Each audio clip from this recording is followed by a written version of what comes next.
الحمد لله رب العالمين والصلاة والسلام على سيد الأنبياء والمرسلين وعلى آله وأصحابه أجمعين أما بعد فأعوذ بالله من الشيطان الرجيم بسم الله الرحمن الرحيم قال الله تبارك وتعالى في سورة الحج لن ينال الله لحومها ولا دماؤها ولكن يناله التقوى منكم صدق الله العلي العظيم وصدق رسوله النبي الأمين۔ سورہ حج کی آیت نمبر 38 کا کچھ حصہ میں نے آپ کی خدمت میں تلاوت کیا۔ اس میں اللہ تعالیٰ ارشاد فرماتا ہے لن ینال اللہ لحومها ولا دماؤها، کہ نہیں، ہرگز نہیں پہنچتا اللہ تعالیٰ کی بارگاہ میں تمہاری قربانیوں کا گوشت، ولا دماؤها، اور نہ ہی ان کا خون۔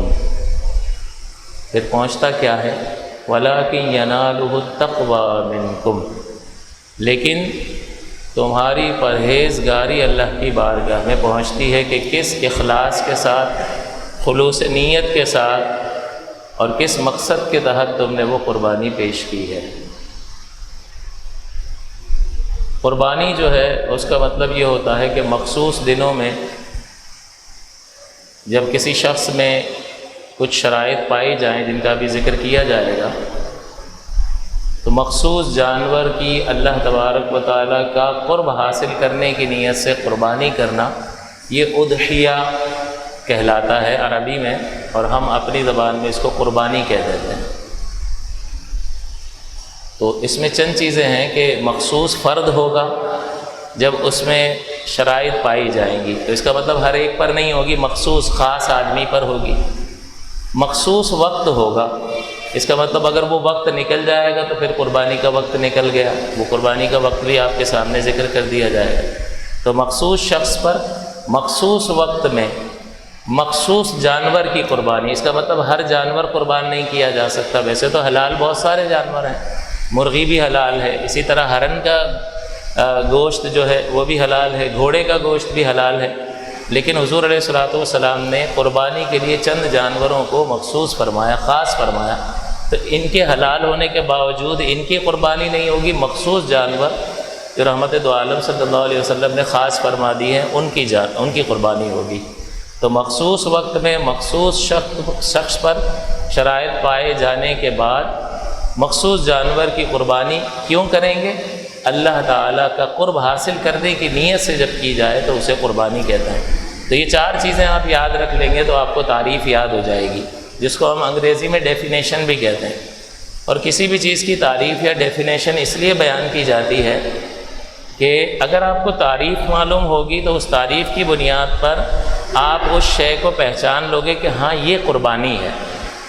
جیسے اگر آپ کو کلاس میں بچوں کو سبق پڑھایا جاتا ہے تو بتاتے ہیں کہ بھائی اسم ہے، ایک کلمے ایک لفظ کا نام اسم ہے، ایک کا فعل ہے اور ایک کا حرف ہے، پھر ہر ایک کی تعریف بتائی جاتی ہے۔ تو جب اسم کی تعریف بتا دی جاتی ہے اور اس کی خصوصیات بتا دی جاتی ہیں تو وہ فعل اور حرف سے ممتاز ہو کر بندہ اس کو پہچان لیتا ہے کہ کتاب میں تو جب پوری لائن لکھی ہوئی ہوتی ہے تو اس میں اسم بھی لکھا ہوتا ہے، فعل بھی ہوتا ہے، حرف بھی لکھا ہوتا ہے، لیکن جب اس کو اسم کی تعریف پتہ ہوتی ہے تو اس پوری بھیڑ میں اسم کو پہچان لے گا تعریف کی بنیاد پر۔ تو ایک ہجوم میں ایک مخصوص شخص کو، ایک مخصوص ذات کو پہچاننے کے لیے ہم ڈیفینیشن یا تعریف بیان کرتے ہیں۔ کسی آدمی کو پہچاننا ہو تو بھائی وہ اس طرح کا قد ہے اور اس طرح کے اس کے بال ہیں اور یہ رنگ روپ ہے اور اس طرح کا دکھتا ہے، تو جب یہ خد و خال آپ نے بیان کر دیے تو کیوں کیے؟ کہ بھیڑ میں ممتاز ہو جائے اور پہچانا جائے۔ تو بہت ساری عبادات ہیں، اسی طرح سے قربانی بھی ایک عبادت ہے، تو بہت ساری عبادتوں میں قربانی کو آپ کیسے پہچانیں گے؟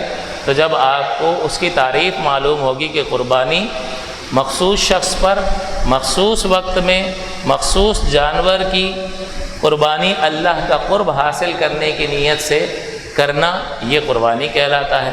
تو جیسے یہ 4 چیزیں آپ دیکھ لیں گے، اگر یہ ان میں سے کچھ چیزیں پائی جائیں گی، کچھ چیزیں نہیں پائی جائیں گی، تو پھر قربانی اس کا نام نہیں ہوگا۔ مثال کے طور پر انہی دنوں میں قربانی کے ایام میں قربانی کر رہا ہے، اللہ کا قرب بھی حاصل کرنا چاہتا ہے اور شرائط بھی اس میں موجود ہے، لیکن حرم کی قربانی کر رہا ہے، بتائیے قربانی ہو جائے گی؟ آپ کہیں گے اس میں مخصوص جانور والی بات نہیں پائی گئی، جو تعریف میں آپ نے ذکر کی تھی وہ ساری چیزیں پائی جائیں گی تو اس کا نام قربانی قرار دیا جائے گا۔ تو یہ قربانی کی تعریف میں نے آپ کے سامنے ذکر کی۔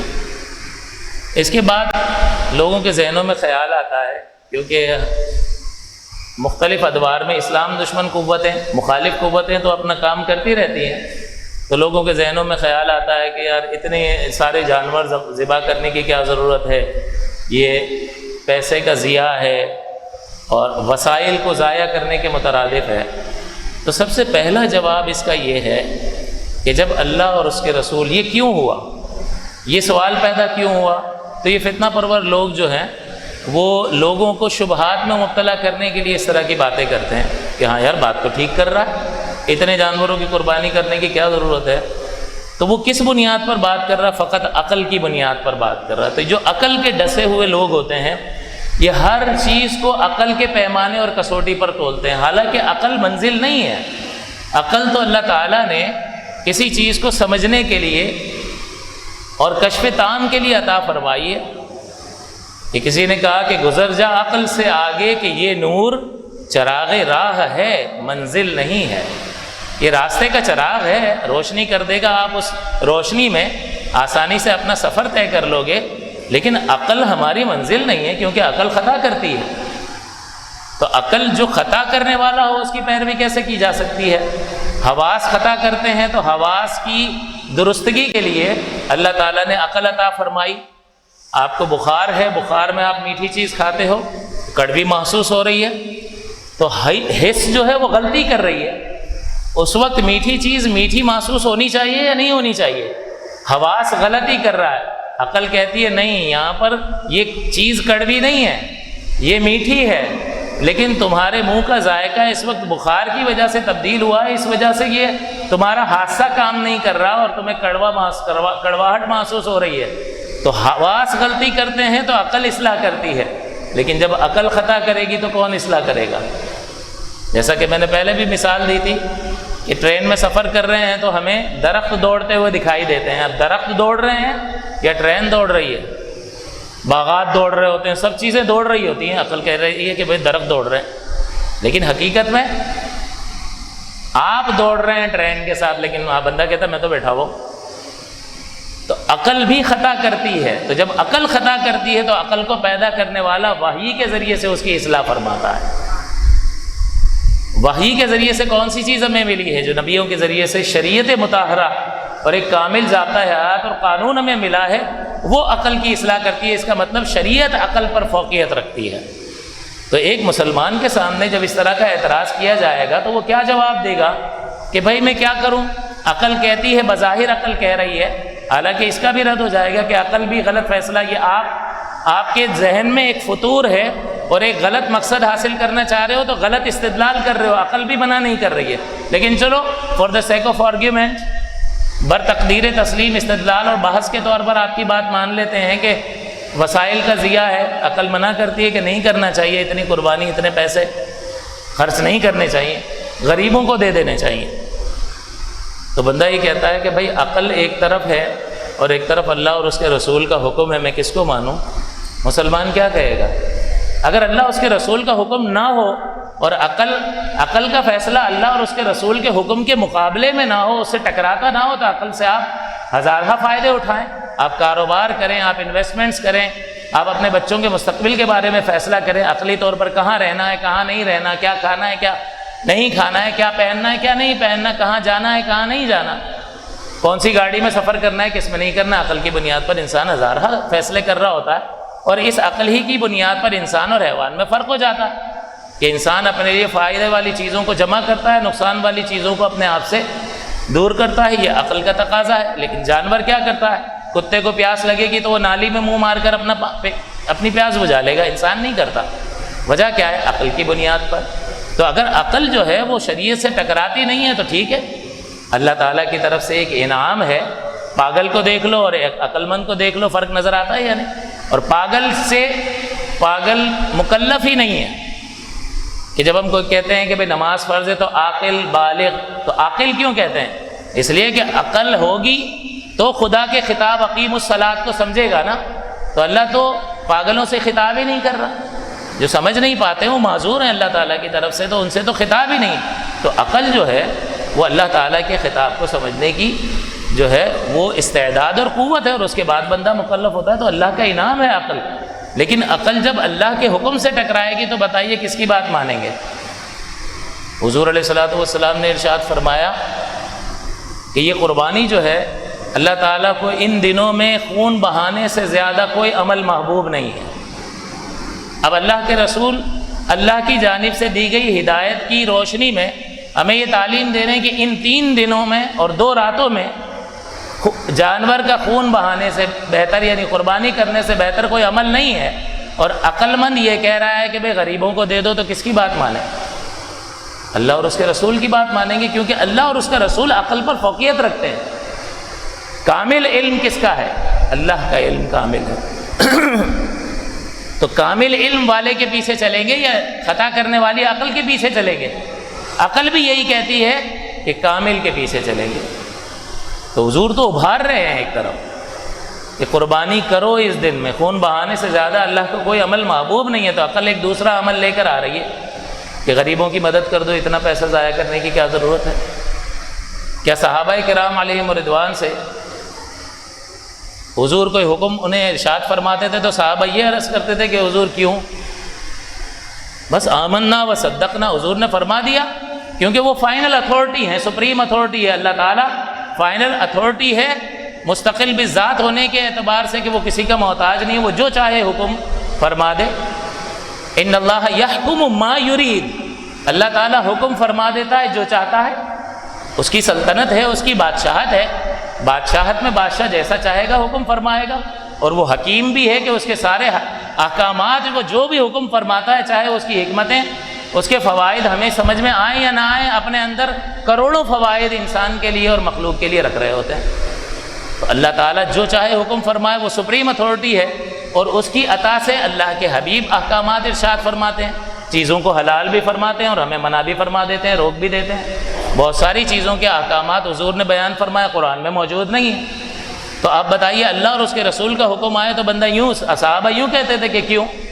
تو پھر عقل تو یہ بھی کہتی ہے کہ خدا تو نظر نہیں آتا، مت مانو، خدا کہاں نظر آتا؟ لیکن میں نے توحید کی بحث میں یہ ساری چیزیں آپ کو ذکر کر دیں کہ اتنی کائنات نظر آ رہی ہے، کسی نہ کسی نے تو بنائی ہے، اور ایک سے زیادہ ہوتے تو ٹکراؤ پیدا ہوتا، تو کائنات تباہ ہو جاتی۔ تو کائنات کا وجود بھی ہے اور وہ باقی بھی ہے، اس کا مطلب یہ ہے کہ بنانے والا بھی ہے اور چلانے والا بھی ایک ہی ہے، ورنہ تصادم ہو جاتا، نظام تباہ اور برباد ہو جاتا۔ تو کائنات موجود بھی ہے اور اس کا نظام بھی چل رہا ہے۔ تو عقل نے ہمارا ساتھ دیا سمجھنے میں، اور ہم اس بات تک پہنچ گئے کہ خالق بھی ہے اور واحد بھی ہے، تو عقل ہی کی روشنی میں۔ اسی طرح سے کون مانے گا کہ مرنے کے بعد اٹھ سکتا ہے کوئی؟ کفار یہی اعتراض کرتے تھے کہ ہم جب ہڈیاں ہو جائیں گے، مٹی میں مل جائیں گے، تو اس کے بعد ہمیں دوبارہ زندہ کیا جائے گا۔ کتنی دور کی بات لے کر آ رہے ہو۔ عقل تو یہ بھی کہتی ہے کہ کبھی کسی کو زندہ ہوتے تو دیکھا نہیں ہے، قبر کھود کے دیکھ لو تو اس میں ہڈیاں پڑی ہوتی ہیں، تو عقل تو اس بات کا بھی انکار کر رہی ہے۔ لیکن جو انسان کی تخلیق فرمانے والا ہے، جس نے ماں کے پیٹ میں انسان کو مختلف مراحل سے گزار کر اس کو ایک پانی کی بوند سے ایک پورا جیتا جاگتا انسان بنا دیا، کیا وہ ان کے اجزاء کو حکم دے کر ان کو دوبارہ کھڑا نہیں کر سکتا؟ ام اشد خلقا ام السماء بناہا، کیا تم شدید ہو، تم مشکل ہو؟ ام اشد خلقا بنانے کے اعتبار سے، ام السماء بناہا، یا آسمان بنانا زیادہ مشکل ہے؟ بناہا جسے ہم نے بنایا ہے، کہاں کی بات کر رہے ہو؟ رفع سمکہا فسواہا، ہم نے اس کو اتنا اونچا کیا، پھر اس کو گنبد کی شکل دے دی کہ جہاں سے بھی دیکھو تو آپ کو ایسا بند ہوتا ہوا دکھائی دیتا ہے، آپ کو لگتا ہے یہ بند ہو رہا ہے، کہیں نہ کہیں جا کے زمین کو ٹچ کر رہا ہے۔ جس طرح زمین گول ہے، اس نے پورا گولائی کے ساتھ اس کو گھیر لیا۔ رفع سمکہا فسواہا. تو تمہارا بنانا زیادہ مشکل ہے یا ان آسمان اور زمین اور اس وسیع کائنات کا تخلیق کرنا زیادہ مشکل ہے؟ تو اللہ تعالیٰ دلائل کے ذریعے سے ہمیں قائل کر لیتا. اور جب ہم نے حق کو قبول کر لیا، اسلام کی دعوت کو قبول کر لیا، تو آپ کے پاس پیمانہ اور کسوٹی کیا ہونی چاہیے؟ دین، اللہ اور اس کا رسول کیا فرماتا ہے. تو اگر عقل کی کوئی بات کرتا ہے اور آپ دیکھیں کہ وہ اسلام کے کسی حکم سے نہیں ٹکراتی، ٹھیک ہے، لیکن اسلام کے حکم سے ٹکراتی ہے، تو بتائیے کسوٹی اور پیمانہ معیار عقل ہے یا شریعت ہے؟ آپ فوراً کہیں گے معیار شریعت ہے، عقل نہیں ہے. تمہاری عقل جو بھی کہتی ہو، اللہ کے رسول نے فرمایا قربانی کرنی چاہیے.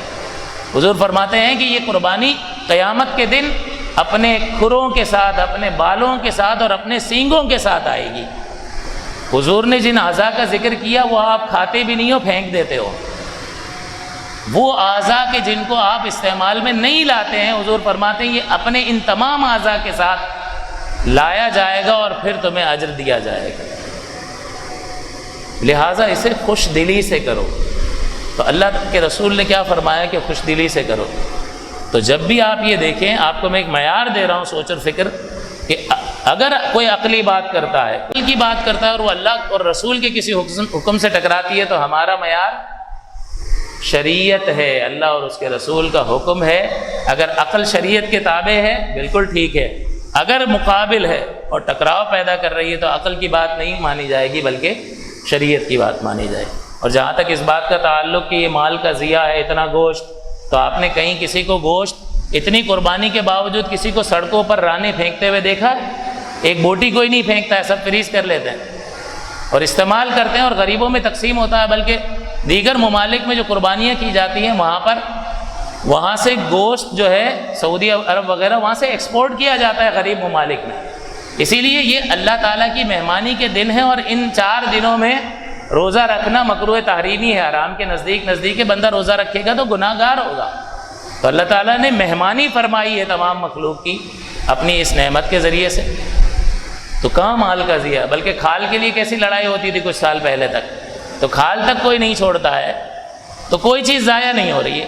اور جہاں تک آپ کہیں کہ وسائل کا ضیاع ہے، تو وسائل کا ضیاع بھی نہیں ہے، بلکہ بہت بڑی جو ہے اکنامک ایکٹیویٹی جنریٹ ہو جاتی ہے. ایک معاشی سرگرمی مارز وجود میں آ جاتی ہے کہ بندہ جو ہے وہ جانور خریدنا شروع کر دیتا ہے، اس کو پھر فارم ہاؤس میں پالنا شروع کر دیتا ہے. تو یہ انویسٹمنٹ شروع ہو گئی. اس کے بعد اس پہ ظاہر سی بات ہے آدمی لگانے پڑتے ہیں، تو لوگوں کو روزگار ملتا ہے.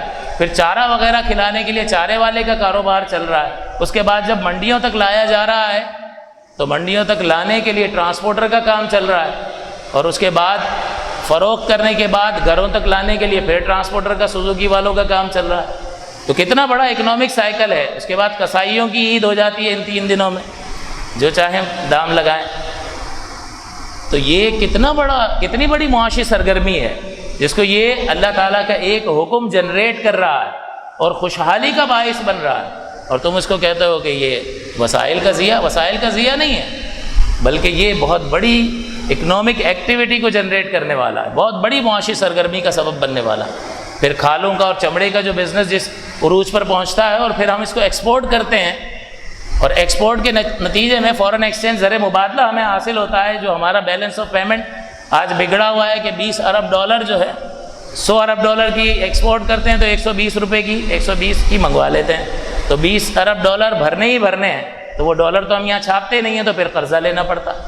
پھر قرضہ لے کے وہ 20 ارب ڈالر جو ہے سال کے سال پورے کر رہے ہوتے ہیں. تو وہ کرنٹ اکاؤنٹ ڈیفیسٹ جو ہے وہ بھی نیچے آ جاتا ہے، اس کی وجہ سے اس پہ بھی فرق پڑتا ہے. تو ہر اعتبار سے دیکھا جائے تو عقل بھی کہتی ہے کہ یہ وسائل کا ضیاع نہیں ہے. جہاں وہ عقل کو لا کر ایک فاسد استدلال کر کے مسلمانوں کو اللہ کے ایک حکم سے گویا کہ تذبذب میں مبتلا کرنے کی کوشش کر رہا تھا، وہ اس کا فاسد استدلال تھا. عقل بھی یہ کہتی ہے کہ یہ ایکٹیویٹی ہونی چاہیے.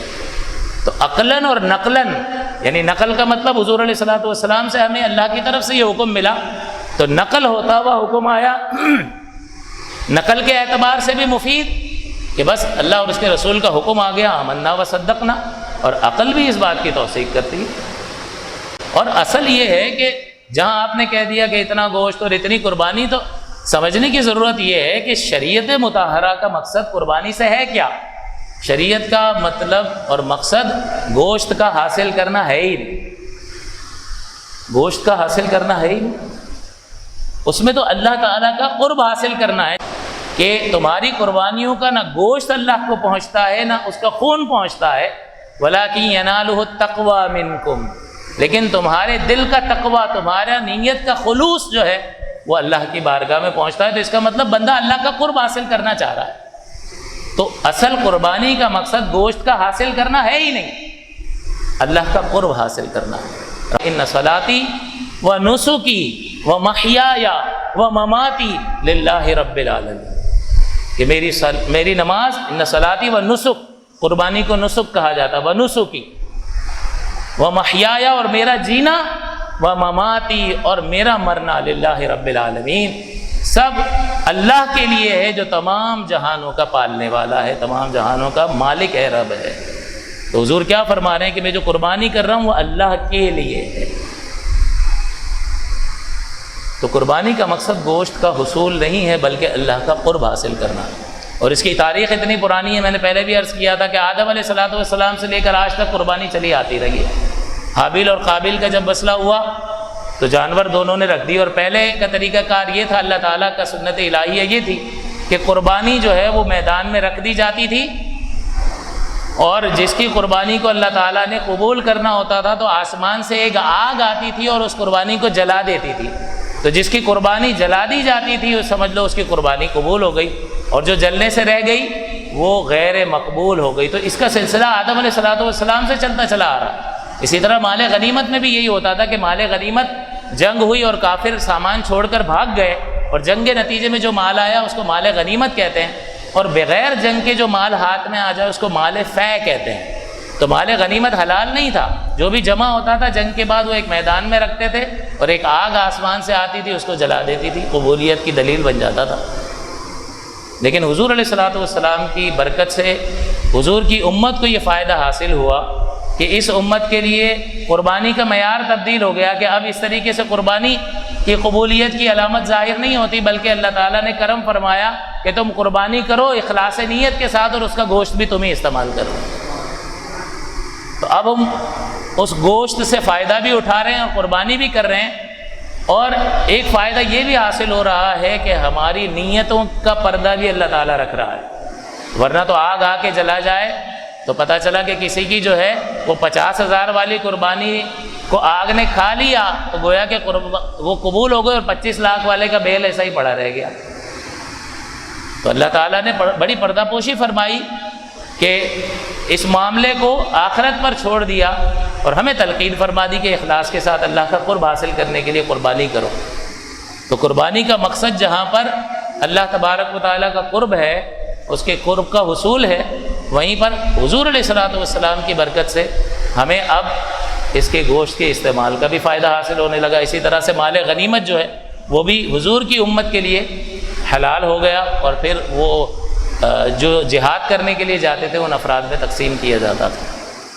تو کہنے کا مقصد یہ ہے کہ جس اعتبار سے بھی آپ دیکھیں گے اس اعتبار سے آپ کو قربانی کا یہ فریضہ جو ہے، یہ واجب جو ہے وہ معقول بھی نظر آئے گا اور برکت سے بھرپور بھی نظر آئے گا، اور چونکہ اللہ کا حکم ہے اس میں ہزارہ حکمت پوشیدہ ہیں۔ لہٰذا کبھی بھی سکھانے کا، سمجھانے کا، اتنی گفتگو کرنے کا مقصد یہ تھا کہ کبھی بھی آپ کو کوئی شخص کوئی بات کرے اور عقل کے پیمانے پر کر رہا ہو تو اصول یہ ہے کہ عقل کے پیمانے پر کی گئی بات اگر شریعت سے ٹکرائے گی تو ہم عقل کو چھوڑ دیں گے، اللہ اور اس کے رسول کے حکم کو فوقیت دیں گے، ورنہ عقل سے آپ فائدے ہزارہ اٹھا سکتے ہیں۔ تو یہاں پر یہی جو ہے اعتراض کرنے کی کوشش کی گئی کہ بھائی اتنے وسائل کا ضیاع۔ ہاں پھر اس میں بیلنس کر لینا ضروری ہے کہ بندہ 25-25 لاکھ روپے کا جانور لے کر آ رہا ہے، اور ہماری حالت یہ ہے کہ ہماری تربیت ہوئی نہیں ہوتی ہے دینی اعتبار سے، اور پھر اس میں نمود و نمائش کا پہلو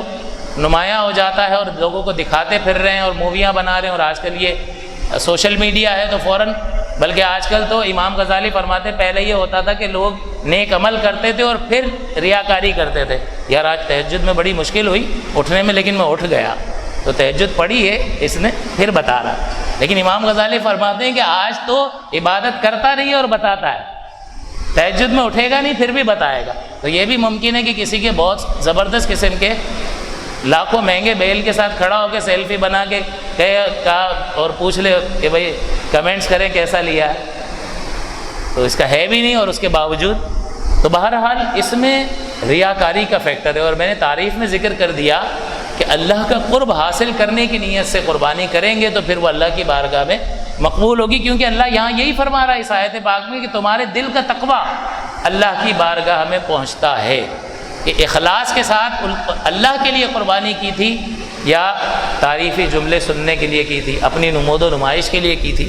تو اس اعتبار سے اس میں بیلنس کر لینا چاہیے کہ بہت زیادہ مہنگا جانور, اگرچہ حضور نے فرمایا کہ اچھا خوبصورت اور فربا جانور جتنا خوبصورت ہوگا وہ باعث اجر ہوگا, لیکن چونکہ اس میں یہ ایک خرابی آج کے دور کے اعتبار سے پائی گئی تو بہت زیادہ مہنگا نہیں, اعتدال میں 20 لاکھ کا نہ لیں, 5 لاکھ والا لے لیں. پھر 15 لاکھ جو ہے اگر آپ کسی اور مصرف پہ خرچ کر رہے ہیں تو آپ کا یہ واجب بھی ادا ہو رہا ہے اور دیگر معاملات بھی پورے ہیں. تو اعتدال کی ضرورت ہے. اور دوسری ایک بات یہ ہے کہ میرا ایک دوست ہے زکوٰۃ کے معاملے میں تھوڑا گڑبڑ لیکن قربانی اچھی. تو میں نے اس کو بٹھا کے سمجھایا کہ دیکھو بھائی زکوٰۃ فرض ہے اور قربانی واجب ہے, تو تم قربانی بھی کرو اور زکوٰۃ بھی ادا کرو تاکہ فرضیت کا بوجھ نہ رہ جائے, ورنہ یہ مال تمہارے لیے بوجھ بن جائے گا قیامت کے دن. تو تم جانور ذرا سستا لے لو, 5 لاکھ والا مت لو, 1 لاکھ والا لے لو اور 4 لاکھ جو ہے وہ زکوٰۃ میں دے دو, تو تمہارا فرض بھی ادا ہو جائے اور یہ واجب بھی ادا ہو جائے اور تم دونوں سے بری ذمہ ہو جاؤ. لیکن مسئلہ یہ ہے کہ ہم نے سب نے اپنے اپنے معیار بنا لیے. یار وہ تو میرا شوق ہے اور میرا دل کرتا ہے, تو ٹھیک ہے 5 لاکھ کی قربانی بھی کرو لیکن اللہ کا فرض بھی تو پورا کرو نا. آپ یہ کہو کہ میرا اپنا معیار ہے, میں واجب کو فرض سے اوپر رکھوں گا, تو ایسا نہیں ہوگا کہ قیامت کے دن ہم اللہ کی بارگاہ میں جا کر عرض کریں کہ یا اللہ اپنے معیار کو, اپنے اسٹینڈرڈ کو سائڈ پہ رکھ اور میرے معیار کے مطابق مجھے بدلہ عطا فرما. یہ نہیں ہوگا. جس چیز کو اللہ نے فرض قرار دیا اس کے ساتھ فرض والا سلوک, واجب کے ساتھ واجب والا, سنت موقدہ کے ساتھ سنت موقدہ والا سلوک کرنا پڑے گا. تو یہ بھی انسان کو بیلنس کرنا چاہیے کہ بعض اوقات قربانی میں وہ بہت زیادہ پیسے خرچ کر رہا ہوتا ہے, دوسری طرف یہ مالی جو دوسرا حق ہے زکوٰۃ اس کو صحیح طرح سے ادا نہیں کر رہا ہوتا. تو اس کو بیلنس کرنے کی ضرورت ہے کہ معیار اللہ اور اس کے رسول کا چلے گا آخرت میں. میرا آپ کا بنایا ہوا معیار کہ یار میرا یہ شوق ہے تو ٹھیک ہے شوق پورا کرو, اللہ کی رضا کے لیے شوق پورا کرو, لیکن اس فرض سے صرف نظر مت کرو جو زکوٰۃ میں کوتاہی کر رہے ہو. تو اس اعتبار سے اس میں اعتدال کی ضرورت ہے. کس شخص پر قربانی لازم ہوتی ہے؟ تو آپ 4 چیزیں یاد رکھ لیں. مقیم, مالک نصاب, بالغ مسلمان پر. یہ ایک جملہ یاد رکھ لیں تو آپ خود بتا سکتے ہیں کہ بھئی کس پر قربانی واجب ہے. مقیم پر واجب ہے تو مقیم کی ضد نکال لو, یعنی مسافر پر نہیں ہے. مسافر وہ شخص ہوتا ہے جو 92 کلومیٹرز دور جانے کی نیت سے شہر کی حدود سے باہر نکل جائے تو وہ مسافر ہے. حیدرآباد چلا جائے تو مسافر نہ ہو, مقیم ہو. اس سے یہ مسئلہ بھی معلوم ہو گیا کہ جو حج پر جاتے ہیں وہ قربانی کرتے ہیں تو وہ یہ سمجھتے ہیں کہ یہ بقرعید والی قربانی ہے. یہ قربانی نہیں ہے, یہ تو حج کے شکرانے کی قربانی ہے جو حج تمتع اور حج قران والا کر رہا ہوتا ہے. جو یہاں سے جاتا ہے نا دور سے آفاقی, وہ کر رہا ہوتا ہے. تو حج کے شکرانے کی قربانی ہے. وہاں پر اس پر یہ بقرعید والی قربانی لازم ہوگی یا نہیں ہوگی تو اس کو یہ دیکھنا ہوگا کہ یہ مسافر ہے یا نہیں ہے. تو اگر وہاں پر مقیم ہے کہ مکے میں 15 دن یا اس سے زیادہ ٹھہرنے کا ارادہ ہے اس کا, تو یہ مقیم ہے تو پھر یہ 2 قربانی کرے گا, بقرعید والی بھی کرے گا اور حج والی بھی کرے گا. تو پاکستان میں کسی کو فون کر کے ایک حصہ ڈلوا لے کہ بھائی میرا حصہ ڈال لینا یہاں پہ بقرعید والا, یہاں حج کی میں کر رہا ہوں یہاں پہ. اگر وہاں جانور خریدنے میں اس پریشانی ہے, تکلیف ہے اور نہیں بندہ پہنچ پا رہا ہے تو ٹھیک ہے حج والی وہاں کر لے اور بقرعید والی اپنے یہاں کسی عزیز کو کہہ دے, بھائی کو کہہ دے, رشتہ داروں کو کہہ دے, تو وہ وقت میں اس کی قربانی, ورنہ وہ گناہ گار ہوگا. تو یہ مقیم ہونے سے ہمیں یہ 2 مسئلے پتہ چل گئے کہ مسافر پر قربانی نہیں ہے, مقیم پر ہے. مالک نصاب, بالغ کا پہلے بتا دیتا ہوں, بالغ پر ہے تو اس کا مطلب اس کی ضد کیا ہوگی؟ نابالغ پر نہیں ہے, نابالغ پر نہیں ہے. تیسرا مالک نصاب ہونا, مالک نصاب کے اس کے پاس مال ہو. کتنا مال ہو؟ 7.5 تولہ سونا ہو, صرف سونا ہی سونا ہو, قربانی کرے گا, واجب ہے.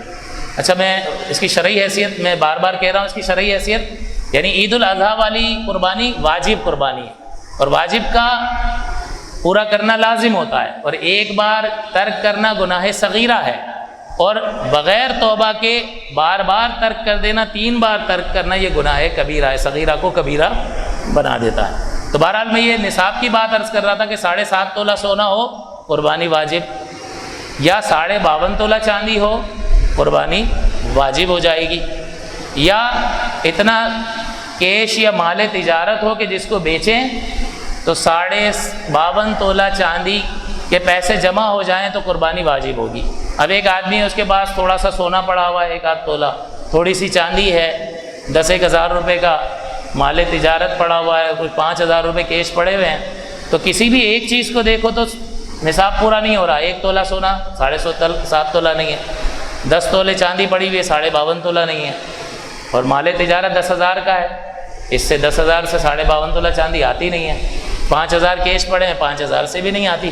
تو ان مختلف قسم کے جب مال ہوں تو سب کو جمع کیا جائے گا، اور سب کی قیمت کو دیکھا جائے گا کہ اس سب کو اگر بیچا جائے اور سب کو جمع کیا جائے تو 52.5 تولہ چاندی خریدی جا سکتی ہے یا نہیں۔ اگر خریدی جا سکے تو پھر ایسے شخص پر قربانی لازم ہوگی۔ اور آج کل جو نصاب میں نے چیک کیا تھا نیٹ پہ، میں نے چاندی کا دام دیکھ کر اس کو 52.5 سے ملٹیپلائی کیا، آپ بھی کر سکتے ہیں، آج کا چاندی کا بھاؤ معلوم کریں اور 52.5 سے اس کو ضرب دے دیں تو پاکستانی کرنسی میں آپ کے پاس آ جائے گا۔ تو 67,000 سم تھنگ بن رہا تھا، 67,000 کچھ روپے جس کے پاس ہوں گے اس پر قربانی لازم ہوگی، اور اس پر سال گزرنے کی شرط نہیں ہے۔ جس طرح سے زکوٰۃ میں آپ کے پاس مال ہو اور پورا سال جب گزرے گا تب آپ پر زکوٰۃ واجب ہوگی، اس میں ایسا نہیں ہے، بلکہ قربانی کے ان 3 دنوں میں اگر کسی کے پاس اتنا مال آ گیا تو اس پر قربانی واجب ہوگی۔ پہلے پیسے نہیں تھے، 10 تاریخ کو بھی نہیں تھے، پہلی عید کو، دوسری عید کو کسی نے 60,000 روپے دے دیے، تو اب چونکہ قربانی کے دن میں اس کے پاس یہ رقم آ گئی ہے تو اس شخص پر قربانی لازم ہوگی، یعنی پورے سال کا گزرنا اس کے لیے لازم اور ضروری نہیں ہوتا۔ ایک چیز اور اس میں ایڈ کرنے کی، زکوٰۃ سے ایک مسئلہ تو یہ فرق کہ زکوٰۃ میں پورا سال گزرنا ہوتا ہے اور اس میں پورا سال گزرنے کی شرط نہیں ہے۔ دوسرا، زکوٰۃ سے اس کا فرق یہ ہے کہ زکوٰۃ میں پورا سال، اس میں پورا سال نہیں، اور زکوٰۃ میں 4 طرح کے مال پر زکوٰۃ لگتی ہے: سونا، چاندی، مال تجارت اور کیش، روپیہ پیسہ۔ اس کے علاوہ پر زکوٰۃ نہیں لگتی۔ میں نے زکوٰۃ کے رمضان المبارک میں مسائل بیان کیے تھے تو اس میں یہ ذکر کر دیا تھا کہ اگر کوئی شخص پوچھتا ہے کہ بھائی میرا گھر ہے، بنگلہ ہے 1000 گز کا، اس میں رہتا ہوں، اس پر زکوٰۃ ہوگی یا نہیں ہوگی؟ تو نہ یہ سونا ہے، نہ چاندی ہے، نہ کیش ہے، نہ مال تجارت ہے، زکوٰۃ نہیں ہوگی۔ فیکٹری میں میری 10 مشینیں ہیں، مشینوں پہ زکوٰۃ ہوگی یا نہیں ہوگی؟ نہ سونا ہے، نہ چاندی ہے، نہ مال تجارت ہے، میں مشینیں بیچتا نہیں ہوں، بلکہ میں کچھ مشینوں پہ کچھ چیزیں بنا رہا ہوں، مشینیں استعمال میں لے رہا ہوں، تو نہ یہ مال تجارت ہے اور نہ ہی یہ کیش ہے، لہٰذا ان مشینوں پہ زکوٰۃ نہیں ہوگی۔ میرے پاس گاڑی ہے، اس پہ زکوٰۃ ہے یا نہیں ہے؟ نہ یہ سونا ہے، نہ چاندی ہے، نہ کیش ہے، نہ مال تجارت ہے، اس پہ زکوٰۃ نہیں ہوگی۔ لیکن میں گاڑیاں بیچتا ہوں، میرے شو روم میں 2 گاڑیاں کھڑی ہیں، زکوٰۃ ہوگی یا نہیں ہوگی؟ تو آپ کہو گے سونا نہیں ہے، چاندی نہیں ہے، کیش نہیں ہے، مال تجارت ہے، زکوٰۃ ہوگی۔ میں گھر بیچتا ہوں، بلڈر ہوں، تو میں نے چند فلیٹس میرے پاس پڑے ہوئے ہیں، چند بنگلے بنا کے رکھے میں بیچنے کے لیے، زکوٰۃ ہوگی یا نہیں ہوگی؟ سونا نہیں ہے، چاندی نہیں ہے، کیش نہیں ہے، مال تجارت ہے۔ تو آپ یہ 4 چیزوں کے پیمانے پر اس کو پرکھ لیں گے تو آپ خود بھی بہت ساری چیزوں میں زکوٰۃ کا حکم نکال سکتے ہیں کہ زکوٰۃ لازم ہوگی یا نہیں ہوگی۔ لیکن قربانی کے معاملے میں ان 4 چیزوں کو تو کاؤنٹ کریں گے، ایک اور چیز کاؤنٹ کریں گے کہ حاجت اصلیہ سے زائد جو مال آپ کے پاس ہوگا اس کو بھی ملایا جائے گا۔ جیسے بہت زیادہ پرانے کپڑے آپ کے پاس پڑے ہوئے ہیں، اب آپ اس کو استعمال نہیں کرتے ہیں تو آپ کی حاجت سے زیادہ ہیں یا نہیں ہے؟ آپ کی حاجت اصلیہ سے زیادہ ہے، تو ان کی مالیت بھی آپ کو لگانی پڑے گی۔ مثال کے طور پر آپ کے پاس 65,000 روپے ہیں اور نصاب بنتا ہے 67,000 روپے میں، تو آپ کے پر نہ زکوٰۃ ہے اور نہ ہی قربانی ہے۔ 65,000 میں نہیں ہوگی، 67,000 میں ہو جائے گی، 2,000 کم ہے۔ بعض اوقات لوگ یہ بھی کرتے ہیں کہ یار میرے پاس 70,000 روپے ہیں، اس پہ تو قربانی لگ جائے گی، چلو 4,000 خرچ کر دیتا ہوں، 66,000 ہو جائیں گے، پھر نہیں ہوگی۔ تو اگر کوئی یہ نیت نہ کرے قربانی سے بچنے کی، ویسے اپنے مصارف میں خرچ کر لیے، کپڑے لے لیے، کوئی اور چیز خرید لی 4,000 کی اور 66,000 ہو گئے، تو بری نیت نہیں ہے تو گناہ گار نہیں ہوگا کہ اللہ تعالیٰ نے اس کو اپنے مال میں تصرف کرنے کا اختیار دیا ہے۔ تو بہرحال میں عرض یہ کر رہا تھا کہ 65,000 روپے اس کے پاس ہیں اور ایسی چیزیں اس کے پاس ہیں جو اس کے استعمال کی نہیں ہیں، لیکن اگر وہ ان کو بیچے تو 2,000 روپے مل سکتے ہیں، تو اب ان کی قیمت بھی اس کے ساتھ جوڑے گا اور اب قربانی لازم ہو جائے گی۔ ہماری بہنوں کے پاس شادی کے بڑے قیمتی جوڑے پڑے ہوتے ہیں، 50,000 روپے کا والد صاحب نے لے کر دیا تھا، اب وہ اس وقت 50,000 کا تھا جب دکان پر تھا، لیکن اب اس کی قیمت اب وہ 50,000 کا تو نہیں ہے نا، اب یہ دیکھیں گے کہ اس کو بیچیں تو بکے گا کتنے کا۔ تو مثال کے طور پر 62,000 روپے ہیں بہن کے پاس اور یہ جوڑا ہے، اگر اس کو یہ بیچے تو 5,000 کا بک سکتا ہے، ہنستے ہنستے بک جائے گا آرام سے۔ تو یہ 5,000 روپے یہ 62,000 میں جوڑے گی، اور جب جوڑے گی تو 67 بن جائیں گے یا نہیں بنیں گے؟ بن جائیں گے، نصاب پورا ہو جائے گا، اس پر قربانی لازم ہو جائے گی۔ تو کہنے کا مقصد یہ ہے کہ یہ جس زکوٰۃ میں ان 4 مالوں کا حساب ہوتا ہے، قربانی میں بھی ان 4 مالوں کا سونا، چاندی، مال تجارت اور کیش، اور اس کے علاوہ جو آپ کی روزمرہ ضرورت سے زائد چیزیں ہیں ان کی قیمت بھی ایڈ کرنا پڑے گی۔ اعلیٰ حضرت امام اہل سنت سے سوال ہوا کہ ایک شخص کے پاس جو ہے وہ مکان ایک ہے، اس میں خود رہتا ہے، اور ایک مکان اور بھی ہے جس کو کرایہ پر دیا ہوا ہے، قربانی لازم ہوگی؟ آپ نے فرمایا بالکل لازم ہوگی، کہ ایک گھر جس میں خود رہتا ہے وہ تو اس کی حاجت اصلیہ میں، وہ تو ضرورت کا ہے، اس پہ قربانی لازم نہیں ہوگی، لیکن ایک اضافی جو گھر ہے وہ حاجت اصلیہ سے زائد ہے، لہٰذا اس پر قربانی لازم ہوگی۔ بلکہ یہ بھی فرمایا کہ اگر 4 کمرے ہیں اور اس کے استعمال میں 3 کمرے آ رہے ہیں، ایک کمرہ استعمال میں آتا ہی نہیں ہے، تو اس کی مالیت لگا کے دیکھے گا کہ نصاب پورا ہو رہا ہے یا نہیں، اگر پورا ہو رہا ہے تو اس پر بھی قربانی لازم ہوگی۔ تو 4 مال، سونا چاندی، روپیہ پیسہ اور مال تجارت اور حاجت اصلیہ سے زائد۔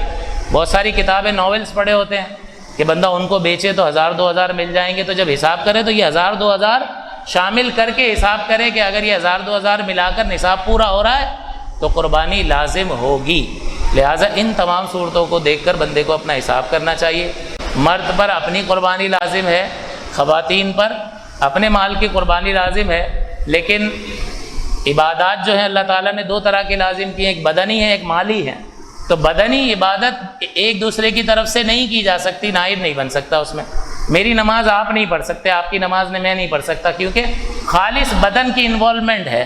اسی طرح میرا روزہ آپ نہیں رکھ سکتے، آپ کی جگہ آپ کا روزہ میں نہیں رکھ سکتا، کیونکہ خالصتاً بدنی عبادت ہے۔ تو جو بدنی عبادت ہوتی ہے اس میں دوسرا نائب نہیں بن سکتا۔ مالی عبادت جو ہے اس میں ایک بندہ دوسرے کی طرف سے کر سکتا ہے، اگرچہ دوسرا بھی ادا کر سکتا ہو۔ تو مالی قربانی جو ہے وہ میں اپنے گھر والوں کی طرف سے کر سکتا ہوں، اس لیے کہ مالی عبادت ہے۔ تو آپ اپنے گھر والوں کی طرف سے کر سکتے ہیں کیونکہ مالی عبادت ہے۔ تو مالی عبادت جو ہے وہ دوسرے کی طرف سے کی جا سکتی ہے، لیکن ہونا یہ چاہیے کہ مالی عبادت اللہ نے کیوں لازم کی؟ کہ مال کی محبت کم ہو اور ذرا اس کو آزمائش محسوس ہو کہ اللہ کی محبت زیادہ ہے، مال کی محبت کم ہے۔ تو خواتین کو بھی اپنی قربانی خود کرنی چاہیے۔ اب یہ ناراض نہ ہو جو مجھے بہنیں گھر میں بیٹھ کر سن رہی ہیں، لیکن حقیقت یہی ہے کہ چلیں شوہر یا والد صاحب کر رہے ہیں وہ اپنی جگہ پر، لیکن اپنے مال سے جب کریں گی تو جب مال جاتا ہوا محسوس ہوگا تو پتہ چلے گا کہ کوئی قربانی کی کیفیت محسوس ہو۔ ورنہ ابا کر رہے ہیں یا شوہر نامدار کر رہے ہیں، ان کو تو کرنی پڑے گی، کہ اپنی کر رہے ہیں ہماری نہیں کر رہے ہیں، یہ کیسے ہو سکتا ہے؟ تو وہ کر رہے ہیں، وہ ٹھیک ہے آپ کی طرف سے واجب ادا ہو جائے گا، لیکن وہ قربانی کا جذبہ اور کیفیت محسوس نہیں ہوگی جو حقیقتاً اس کی قربانی کی روح ہے، لہٰذا خود کرنی چاہیے۔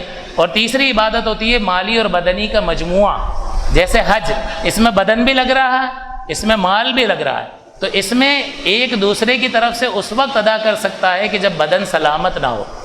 بدن بھی سلامت ہے، مال بھی ہے، تو خود جائے گا، دوسرے کو نہیں بھیج سکتا۔